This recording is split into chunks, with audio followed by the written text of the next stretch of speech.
오늘 본문을 통해서 우리는 세례 요한에 대해서 함께 살펴볼 것입니다. 요한복음을 적은 제자 중에 한 명 요한이 있고 또 세례를 베풀었던 사역을 한 세례 요한이 있어서 성경은, 그리고 우리는 성경을 볼 때 사도 요한 혹은 제자 요한과 세례 요한을 이제 분리해서 봅니다. 성경에서는 이 세례 요한을 특별히 요한복음에서 설명하는 구절이 나오는데요. 1장 6절 한번 보실까요? 요한복음 1장 6절을 보시면 이 세례 요한에 대해서 이렇게 설명을 시작하고 있습니다. 하나님께서 보내신 사람이 있었다.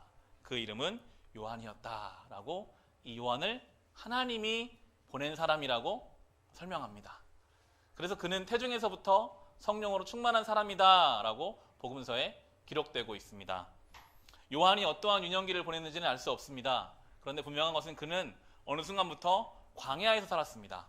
아무것도 없는, 제대로 먹지도 제대로 몸을 누이지도 못하는 그 광야에서 그는 살았지만 육신적으로는 고단할 수 있으나 그는 영적으로 성령으로 충만한 사람이 요한이었습니다.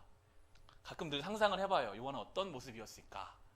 30대 정도가 된 하나님의 사람, 제대로 먹지도 입지도 못해서 겉보기에는 누추해 보이나 영적으로는 너무나도 충만해서 마치 불을 뿜듯이 하나님 말씀을 막 선포하면 사람들이 그 말에 반응하게 되고, 성경을 찾아보면 요한이 사역했던 그 요단 강가에 수많은 사람들이 몰려왔다고 나와요. 요한의 말을 듣고 세례받기 위해서 몰려 나오는 그런 요한이 오늘 이 요한복음에 나오고 있습니다.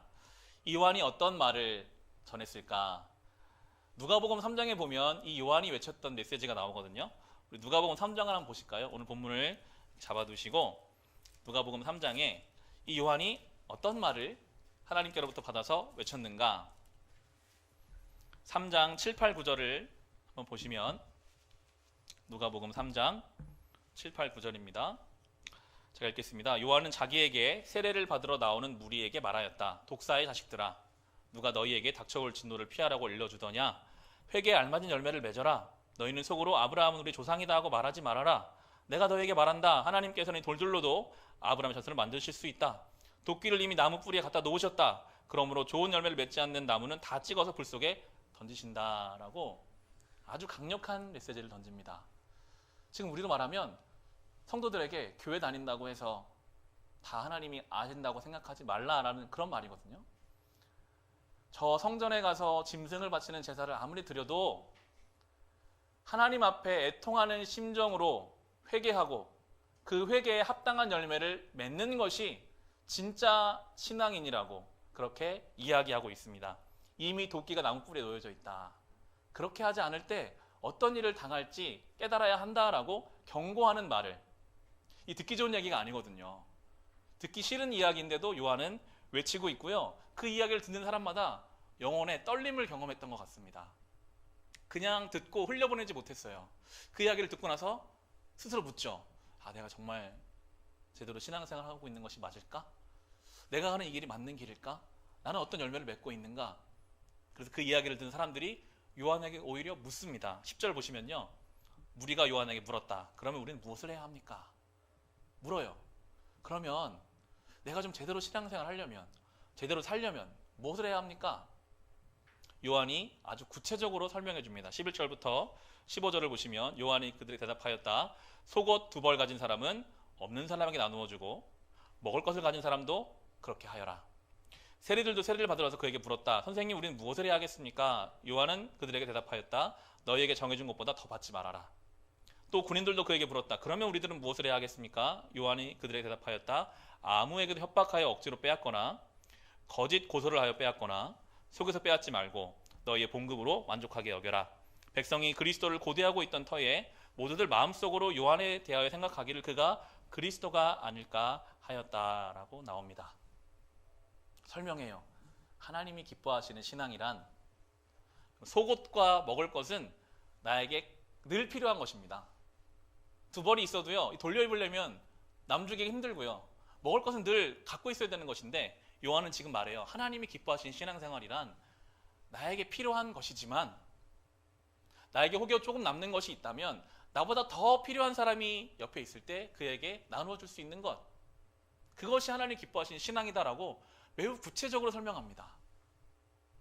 세리들에게 말할 때는 정해진 것 이상으로 받아서 너의 욕심을 채우지 말라. 그것이 주님 기뻐하신 신앙이다 라고 가르치고요. 군인들에게 말할 때는 그 가진 힘을 가지고 남의 것을 뺏지 말라. 그냥 봉급으로 만족해라 라고 이야기합니다. 나처럼 광야에 나와서 다 살아라, 다 내팽개치고 광야로 나와라 이렇게 말하지 않아요. 가지고 있는 것 중에 일부를 남에게 줄 수 있는 마음, 그것이 주님 기뻐하신 신앙이고, 하나님이 세리로 부르셨다면 그 세리에 맞게 살고, 군인으로 부르셨다면 군인에 맞게 사는 것, 선한 양심을 가지고 그 자리를 지키는 것, 그것이 하나님이 기뻐하신 신앙이다 라고 이야기합니다. 사람들이 그 얘기를 듣고요, 다들 마음에 정말 맞는 말이네, 저 사람이 혹시 우리가 기다리는 메시아인가 할 정도로 많은 사람들의 그 영향력이 세례 요한에 대한 소문이 퍼져가기 시작했습니다. 그 세례 요한을 가장 두려운 마음으로 보고 있었던 사람들이 있었다면 그들은 바로 그 당시의 종교 지도자들입니다. 그 당시 종교는요, 무조건 성전 중심이었어요. 예루살렘에 있는 성전, 거기에 이스라엘 백성들이 다 재물을 가지고, 소나 양이나 비둘기를 가지고 오면 오직 제사장만이 그걸 잡아줄 수 있거든요. 그 가운데 일부를 또 자기가 갖거든요. 이것이 신앙이고, 여기서 이렇게 하면 그 다음에 각자 삶에 가서 살아라 이렇게 하는 것이 여태껏 종교였는데, 요한이 와서 말하는 거예요. 하나님 그거 원하시지 않는다. 차라리 그냥 요단강가로 나와서 한번 씻고 그리고 나서 각자의 삶에 가서 제대로 살아라. 그게 주님 기뻐하신 신앙이다라고 말하고, 사람들이 거기에 반응하기 시작하니까요, 성전에 있는 제사장들은 그 이야기를 들으면서 한편으로는 불안하기도 하고, 또 한편으로는 정말 저가 말하는, 그가 말하는 것이 맞는 것이 아닌가, 혹시 저 요한이 우리가 기다리는 메시아가 아닌가, 그런 두 가지 마음을 가지고 오늘 본문이 나오는 것처럼 사람을 보내서 물어봅니다. 다시 오늘 본문 요한복음 1장으로 오시면요, 이러한 상황 속에서 제사장들이 사람들을 보내서 요한에게 묻습니다. 1장 19절에 유대 사람들이 예루살렘에서 제사장들과 레위 지파 사람들을 요한에게 보내어서 당신은 누구요? 하고 물어보게 하였다 라고 나옵니다. 오늘 설교의 제목을 당신은 누구요? 라고 정해봤습니다.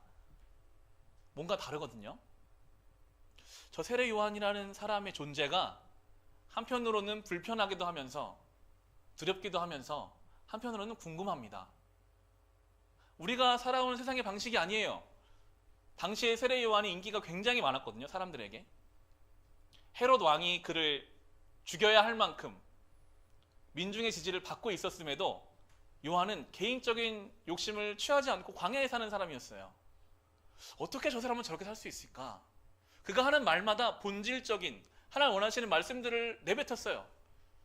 사람들이 그를 보고 그를 만나면 자기를 돌아보게 됐어요. 저 이야기를 들으니 내가 고쳐야 될 것이 있는 것 같고, 그의 삶의 태도를 보니 나의 삶이 하나님 앞에 잘못된 것 같고, 그래서 묻는 거죠. 도대체 당신은 누굽니까? 어디서 와서 앞으로 어디로 갈 겁니까? 자기의 궁금함을 이야기합니다. 이 세례 요한의 모습이요, 저에게는 이것이 성도의 모습이 되어야 되는 것이 아닌가? 이것이 교회가 담아야 할 내용이 아닌가? 그런 생각을 하게 되더라고요. 정말 우리가 복음의 진리를 품고 산다면요, 정말 우리가 믿음 가운데 인생의 모든 결정들을 내리고 살아간다면요, 우리가 지난주부터 나눴던 것처럼 믿음의 행위를 하고 사랑의 수고를 하고 소망함으로 인내하며 우리가 산다면요, 자연스럽게 우리도 이런 질문을 들어야 돼요. 당신은 어떻게 그렇게 살 수 있습니까? 세상과는 다른 결정, 세상과는 다른 삶의 태도, 성도가 존재함으로만 해서 옆에 있는 사람이 자기 삶을 돌아보게 되고, 저렇게 사는 인생도 있네, 나는 지금 어떻게 살고 있는 거지? 와서 묻는 거죠. 당신은 어떻게 그렇게 삽니까? 어디서 그것을 배웠습니까? 앞으로 이 혼란스러운 시대를 어떻게 살면 좋겠습니까? 라고 물어보는 존재가 성도가 되어야 하고 교회가 되어야 하는 것이 아닌가, 이 세례 요한의 모습을 보면서 생각해 봅니다. 바라기는 우리가 가정에서, 일상에서, 세상 속에서 그러한 질문을 들을 정도의 세례 요한과 같은 영성을 품고 살아갈 수 있기를 소망합니다. 요한은 그 질문에 명확하게 답변합니다. 당신은 누구요? 여러분 뭐라고 답변하시겠습니까? 요한은 복음의 진리 안에서 자기 정체성을 잘 알고 있었어요.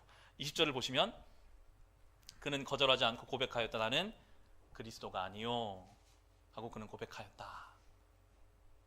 사람들이 더 궁금했어요. 그리스도인 줄 알았는데 그리스도가 아니다.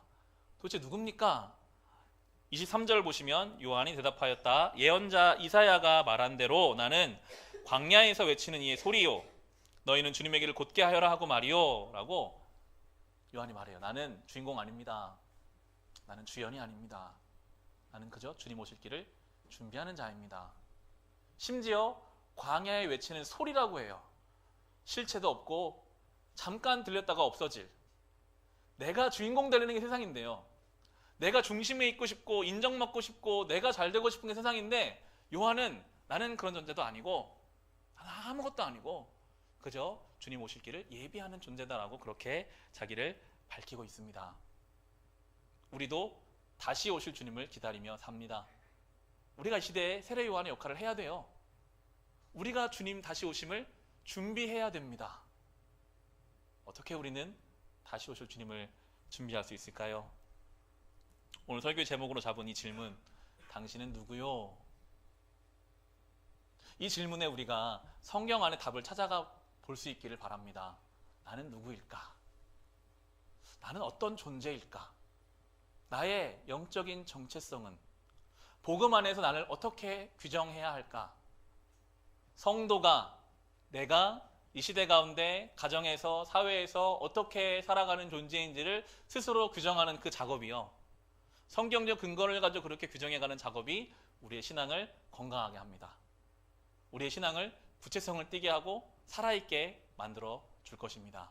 오늘 말씀을 통해서는 이 질문에 한번 같이 답을 해가고 답을 찾아가겠습니다.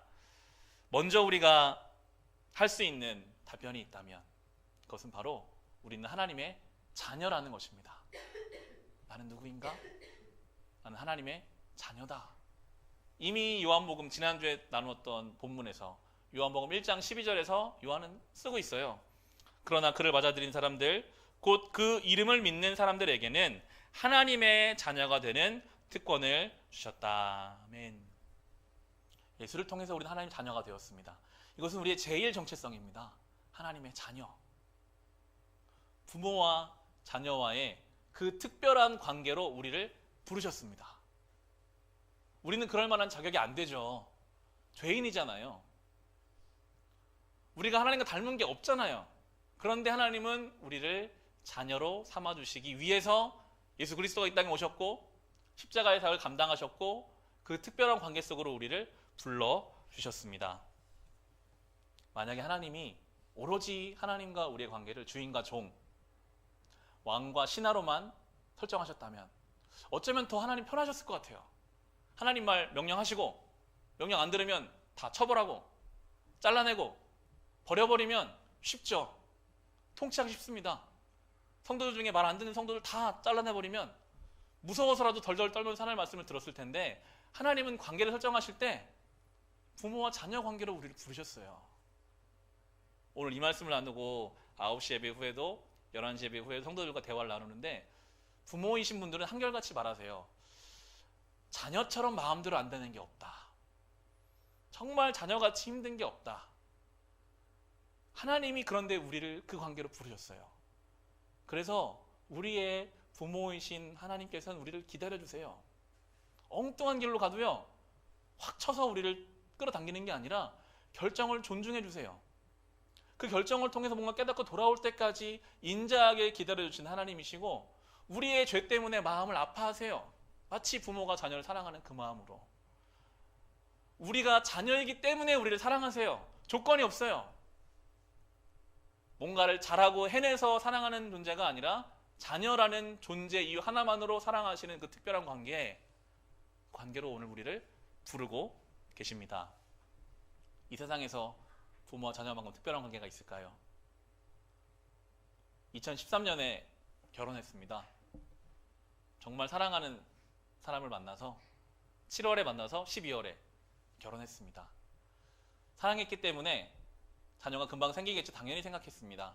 1년, 2년, 3년, 5년이 지나도 자녀가 생기지 않았습니다. 저희 아내가 2달 전에 회사에 난임휴직을 신청해서 휴직을 받았습니다.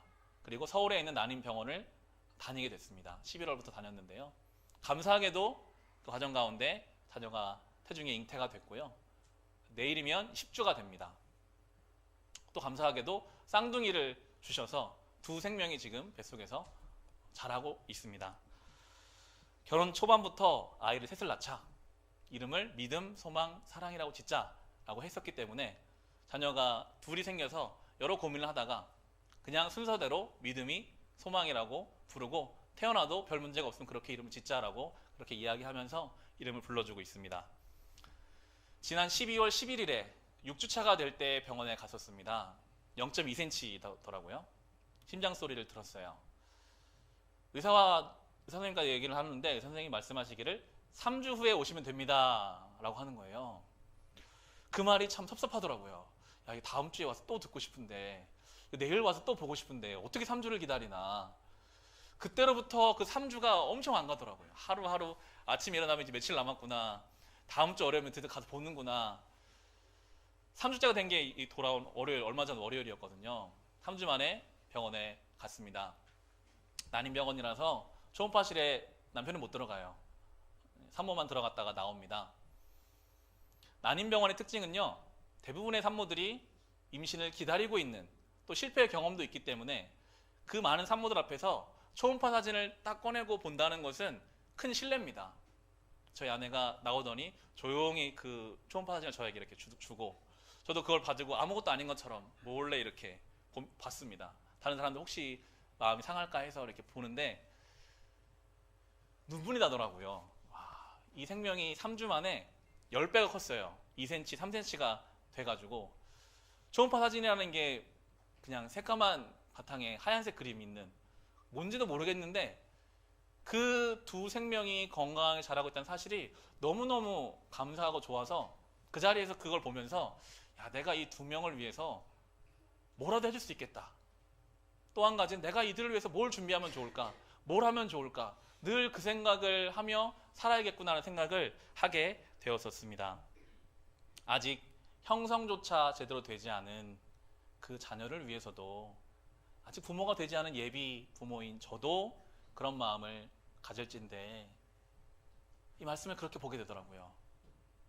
하나님께서, 야, 너같이 이기적인 인간도 자녀를 그렇게 특별하게 보지 않냐? 그 자녀를 위해서 뭘 더 해줄 수 있을까? 제가 좀 한 게 뭔지 아세요?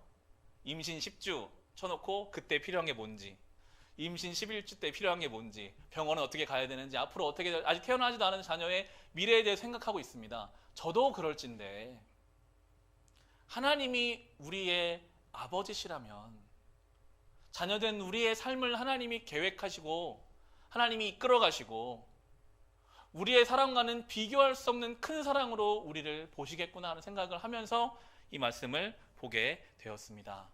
우리는 하나님의 자녀입니다. 이것은 무엇과도 바꿀 수 없고 비교할 수 없는 엄청난 은혜의 관계로 우리를 초청하신 겁니다. 담대하십시오. 세상에서 그 어떠한 것도 하나님의 자녀된 우리를요 해할 수 없습니다. 평안하십시오. 세상의 그 어떠한 인생의 문제도 우리의 아버지이신 그분께서 우리보다 앞서서 그 문제를 우리에게 더 좋은 방향으로 이끌어 가시기 위해서 오늘도 그 길을 가고 계십니다. 그것을 믿는 것이 성도입니다. 당신은 누구요? 라고 물을 때 우리가 자신에게 대답할 첫 번째 대답이 있다면, 나는 하나님의 자녀입니다.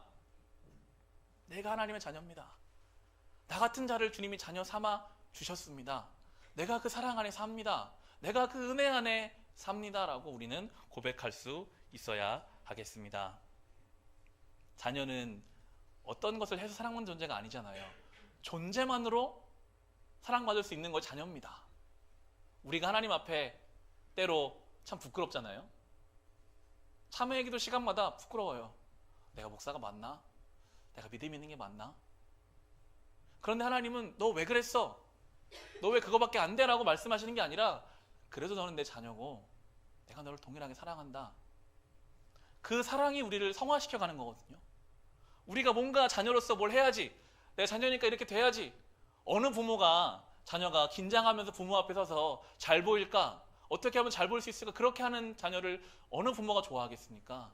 그 사랑 안에서, 넉넉한 은혜 안에서 조금씩 조금씩 알아가고 배워가고 성장해가는 것을 주님께서 오늘도 우리를 향해 기다리고 계십니다. 우리의 첫 번째 대답, 난 하나님의 자녀다라는 이 질문은, 이 대답을 가지고 우리가 살아가야 하겠습니다. 또 한 가지가 있다면 우리는 죽음을 향해서 나아가는 존재라는 것입니다. 1월 1일부터 성경을 묵상해 가고 있는데 창세기를 쭉 묵상하다 보면요, 성경 인물들의 특징이 있어요. 그 인물이 어떻게 태어났는지는 잘 언급하지 않아요. 그런데 어떻게 죽었는지는 거의 나옵니다. 중요한 인물인 아브라함, 사라가 어떻게 태어났는지 성경은 관심이 없습니다. 그런데 어디서 어떻게 죽었는지는 잘 적어 놓습니다. 구약의 중요한 인물인 다윗이 어떻게 태어났는지 안 나옵니다. 그러나 그가 어떻게 죽었는지는 나옵니다. 성경은 죽음에 관심을 갖고 있습니다. 예수 그리스도가 어떻게 태어나셨는지 사복음서 중에서 마태와 누가밖에는 기록하지 않습니다. 마가와 요한은 예수님 탄생 기록하지 않아요. 대신 그분의 죽음은 다 무게 있게 다루고 있죠. 성경은 우리에게 가르쳐 줍니다. 우리의 죽음, 하나님은 거기에 관심을 두고 계신다. 어떻게 태어났는지 우리가 노력해서 태어날 수는 없잖아요. 그러나 우리는 우리의 죽음을 하나님 앞에 준비해 갈 수 있습니다. 죽음을 묵상하는 것, 그것은 우리의 신앙을 경건하게, 거룩하게 만드는 중요한 힘이 됩니다. 지난주 중앙일보에서 이어령 교수 인터뷰가 실렸습니다. 신앙인이시죠. 지성에서 영성으로라는 책을 써서 한국교회 많은 사람들에게 좋은 영향을 미친 분이시기도 합니다. 그 인터뷰 내용은 강렬했습니다. 인터뷰의 시작이 그래요. 본인이 올해 87세가 되셨는데 암에 걸렸다는 것을 이야기해요. 암에 걸린 것을 알고 있으나 암 투병을 하지 않고 그 질병 때문에 본인이 죽을 때까지 그냥 내 삶을 살아가겠다라고 결단하고 요즘 살고 있다라는 이야기를 합니다. 그래서 여전히 질병이 있으나 강연도 다니고 저술도 하고 많은 일들을 감당하고 있다. 그러면서 하는 말이 메멘토 모리라는 이야기가 나옵니다. 죽음을 기억하라 라는 뜻이거든요. 메멘토 모리라는 말은 라틴어입니다. 로마 시대에 처음 사용된 말인데요. 로마에서 어느 장군이 전쟁을 해서 승리하고 돌아오면 늘 개선 장군의 행렬을 합니다. 엄청난 무리를 데리고 카퍼레이드 하듯이 퍼레이드를 하면서 들어오는데 그 개선 장군의 옆에 항상 가장 천한 노예 한 명을 두고 이 노예가 이 장군이 들리도록 하는 말이 메멘토 모리예요. 당신도 죽습니다. 그 죽음을 기억하십시오. 장군이 지금 너무너무 잘 나가는 것 같고 사람들이 다 신과 같이 떠받들어 주고 있으나 당신도 언젠가는 죽습니다 라고 옆에서 그 이야기를 듣게 함으로 이 사람이 교만하지 않도록 장치를 만들어 둔 거예요. 로마의 많은 개선 장군들이 교만하고 잘못된 길로 가지 않도록 그렇게 늘 천한 노예를 옆에서 메멘토 모리라고 외칠 수 있도록 죽음을 기억하라. 그 이야기를 하면서 이 이어령 교수가 자기 이야기를 하는 인터뷰 내용 일부를 제가 읽어드릴게요. 사람 만날 때도 그 사람을 내일 만날 수 있다, 모레 만날 수 있다고 생각하면 농밀하지 않다. 그런데 제자들 이렇게 보면 또 만날 수 있을까? 계절이 바뀌고 눈이 내리면 내년에 또 볼 수 있을까? 저 꽃들을 또 볼 수 있을까? 그럴 때 비로소 꽃이 보이고 금방 녹아 없어질 눈들이 내 가슴으로 들어온다. 너는 암이야. 너에게는 내일이 없어. 너에게는 오늘이 전부야. 라는 걸 알았을 때 역설적으로 말해서 가장 농밀하게 사는 거다. 그렇기 때문에 세상에 나쁜 일만은 없다라고 인터뷰를 했더라고요. 본인이 그런 고백을 해요. 요즘이 내 인생에 가장 밀도 있는 시간을 보내고 있다. 87세에 이제 암을 갖고 언제 죽을지 모르는 그런 신앙인이거든요. 하나님이 언제 나를 부르시면 갈지 모른다. 그러니까 내가 오늘 만나는 이 사람을 마지막 만날 거라고 생각하고 만나는 거예요. 내가 오늘 하는 이 강연이 마지막 강연이 될 거라고 생각하고 강연을 하고 책을 쓰고 그렇게 하루하루를 가장 밀도 있게 가장 의미 있게 살아가고 있다. 신앙적으로 그것을 풀어낸 것이죠. 이것은 이어령 교수의 말이 아니라 성경의 말씀입니다. 우리 창세기 말씀을 한번 찾아볼까요? 창세기 4장 26절에 보면 이미 성경은 우리에게 그것을 가르쳐주고 있습니다. 창세기 4장 26절입니다.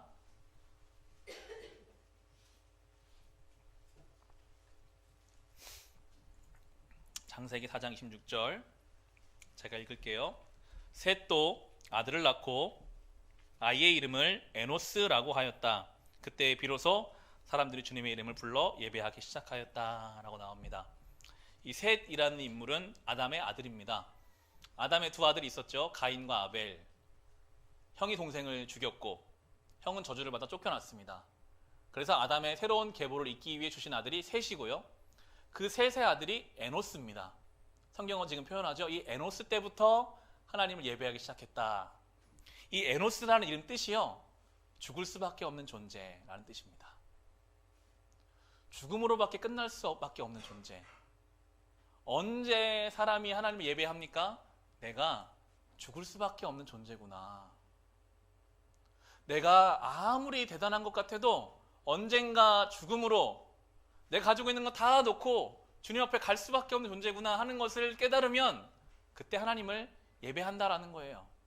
성경 우리에게 그렇게 가르쳐 주고 있습니다. 우리는요, 죽음 앞에서 경건해집니다.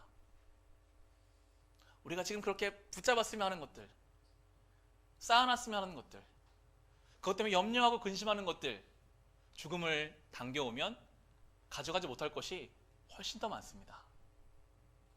만약에 올해가 우리의 삶의 마지막 해라면, 이번 달이 우리의 삶의 마지막 달이라면, 이번 주가 우리의 삶의 마지막 삶이라면 우리는 어떻게 살 수 있을까요? 훨씬 더 경건하게 살 것입니다.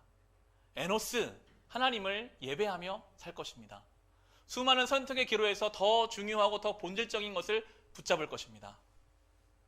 사랑하겠죠. 좀 더 너그럽게 대할 수 있겠죠. 염려들을 놓을 수 있을 것입니다. 에노스, 우리는 그것을 생각하며 죽음을 준비하며 살아가야 합니다. 오늘 세례 요한에게 던져진 질문, 당신은 누구요? 이 질문을 함께 묵상하며 두 가지를 나누었습니다. 먼저 우린 하나님의 자녀입니다. 그것을 붙잡고 살아가시기 바랍니다. 둘째로 우리는 죽음을 향해 오늘도 하루만큼 다가가는 존재입니다. 그 죽음을 기억하며 경건하게 살아가시기 바랍니다. 그럴 때요, 우리가 그렇게 살아갈 때 어느 순간 물어올 거예요. 당신은 어떻게 그렇게 삽니까? 마치 세례 요한이 들은 그 질문을 우리도 듣게 될 겁니다. 우리가 그렇게 온전한 신앙인으로 살아감으로 우리의 존재만으로 주변 사람들에게 영혼의 흔들림을 줄 수 있고 복음을 전파하는 주님의 도구가 되어 가시기를 주님의 이름으로 축원합니다.